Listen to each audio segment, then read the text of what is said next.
السلام علیکم، میں ہوں حافظ مرتضی۔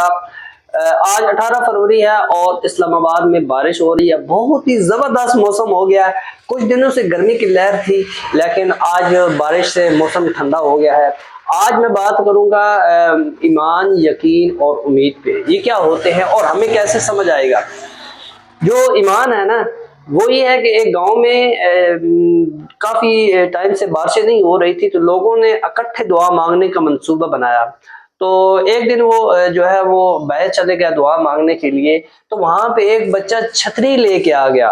اس کو کہتے ہیں ایمان۔ جب ہم بچے کو ہوا میں اچھالتے ہیں تو وہ بچہ ہنستا ہے، تو کیونکہ اس کو پتہ ہوتا ہے جس نے مجھے اچھالا ہے وہ مجھے پکڑے گا بھی، اور وہ مجھے گرائے گا نہیں۔ تو اس کو کہتے ہیں یقین۔ جب ہم سوتے ہیں تو ہمیں نہیں پتہ ہوتا کہ ہم اٹھیں گے یا نہیں، لیکن پھر بھی ہم الارم لگا لیتے ہیں۔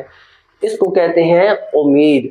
تو ایمان، یقین اور امید صرف اللہ تعالیٰ کی ذات پہ ہونا چاہیے، اور جب یہ چیزیں اللہ تعالیٰ کی ذات پہ ہوں گی تو ہم کبھی بھی ناکام نہیں ہوں گے، اور اگر ہوں گی بھی صحیح تو اس میں بھی ہماری بہتری ہوگی، کیونکہ اللہ تعالیٰ ہمیں کبھی ناکام نہیں کرتا۔ وہ ہمارے اپنی خامیوں کی وجہ سے ہوتا ہے۔